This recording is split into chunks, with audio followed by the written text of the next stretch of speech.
Hi, I'm California Assembly Speaker Anthony Rendon. Thank you, Sandra and John. It's a pleasure to be part of the LABC's 51st Annual Los Angeles Architectural Awards. Tonight, I'm honored to present the first LA Community Legacy Award to someone who has no peer when it comes to the positive impacts of his projects to the community of Los Angeles, Mr. Frank Gehry. An architectural legend, Frank has designed some of the most iconic places in the world, from the Dancing House in Prague, to the Guggenheim in Spain, to the Luma Arles Tower in France. But it is perhaps here in Los Angeles that Frank has had the most profound impact on the future of the built environment. His projects include the Walt Disney Concert Music Hall, Loyola Law School, the Chiat Complex in Venice, and the Davis Studio and Residence in Malibu, amongst others. And after decades of being a leading architect, he is nowhere near slowing down. Frank's Grand Avenue project is quickly coming to life in downtown Los Angeles across from the Disney Music Hall. The $1 billion development will be home to 170,000 square feet of retail and dining space, 400 residences, 20% of which will be affordable, and a beautiful public plaza. And one of the projects closest to Frank's heart and mine is the LA River Master Plan and the Southeast LA Cultural Center. Frank has designed a bold proposal to reimagine and redesign the 51-mile LA River to beautify our region, uplift our communities, and improve the well-being of Angelenos. We're going to dive in more deeply into the LA River.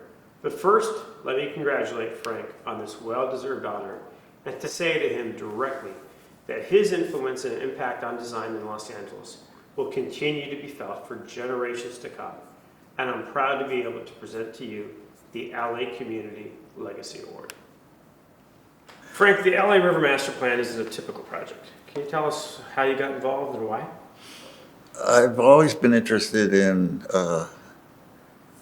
arts education and stuff like that. So I have a foundation, it's called Turnaround Arts with Melissa Shriver. And we bring arts educators into classrooms. And it turns the kids on, and it creates, they stay longer and they get more involved. And it's something I've been doing pretty much all my professional life. So I'm interested in that topic, and I'm interested in communities that are underprivileged. Some guys came to my office, said they came from Garcetti's office, and asked me if I would help them with the LA River, and that they knew New York had built a High Line, and the High Line was making money for the city of New York.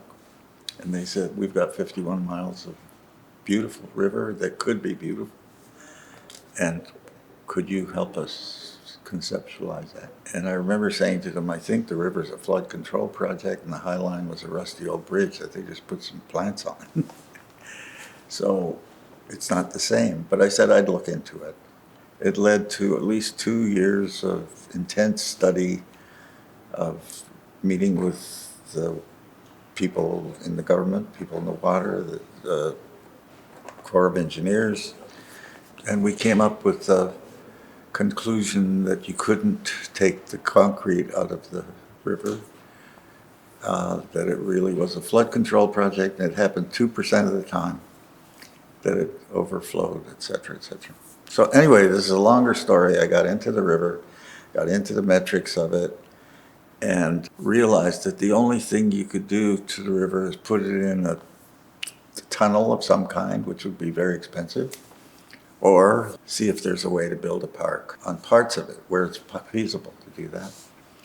As part of our study of the river, we analyzed all the metrics of who's living in the communities, what the life is along the river, and found that there are 3 or 4 patches along the river. The biggest one is in the Compton Bell Gardens area. And the public health department statistics said, and then some of the leadership from those communities came to my office and talked to me about it, that the children, their children, I remember the mayor of Southgate came with his son and said, this kid's got a 10-year shorter lifespan because there's no parks for him. And so then I took off on that direction and said, well, what if, if we can create parks by covering the river and solving some of the river issues, that we could be doing something. And we got into that with Hilda Solis, talked to her about it. I mean, you take Bilbao, it made the community feel good about itself because people were coming there to look at this funny building. And the building cost $100 million to build, so it doesn't take much. That's why I think what we're doing in Southgate is a pittance of how much it costs to do it to what the effect could be on the community. So you certainly have a role. I certainly have a role in terms of government. How about the private sector? What can folks in the private sector do to help make the river master plan a reality? Well, the community leaders hopefully are accepting that this is a positive idea for the community and help support it and just get involved with whatever resources they have. It could be private money, that we need some of that. We're not doing it all publicly, so we need help financially. But it's not a lot of money we're asking for, so compared to projects, I think, what is it, 150 million or something like that. You said Bilbao cost $100 million. Bilbao cost $100 million when it was built, and it raised, last statistic was 8 or 9 billion euros since it opened. But you can see it in the community. When I started there, the community was dead. And now you go there and it's active and the restaurants are active, everything is going, people are coming. If I walk down the street there, I'm King Kong. I could live there for free for the rest of my life. I don't know why I don't. There's so much love. I think once people in the community are connected, and I would invite community leaders, I would invite other people to come and ask how they can help. Certainly, funding is great, but it's and I think there's support in the community. I mean, some of them still don't believe it's possible. Some of them are cynical. Please don't go there. Create a positive aura about it. If you look at it, you'll see it's really positive. Everybody can see it. And if these community leaders want to have public forums to talk about healthcare or education or whatever they're interested in the community, they're going to have a place to do it. And they're going to have an orchestra to accompany them doing it. Well, Anthony, you've been very active on this project, and that's been exciting. You have a foundation that's part of this, I think. Yeah, absolutely. There's a couple of things that we've done. First of all, we allocated about $45 million from the state budget that we just passed this past year to help with the community center. It pays for about a third of the cost thus far.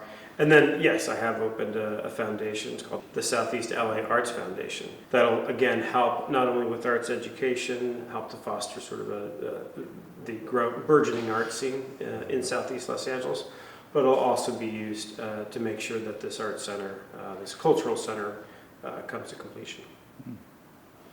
A place where the community can it's like a concert hall. They can use it for a concert hall, but they can also have a community meeting. It becomes a real kind of nitty-gritty. They get into managing and running and thinking about that, and it's life, brings life, I think the more of that we can do, the better. And we need support. Thank you, everyone, so much.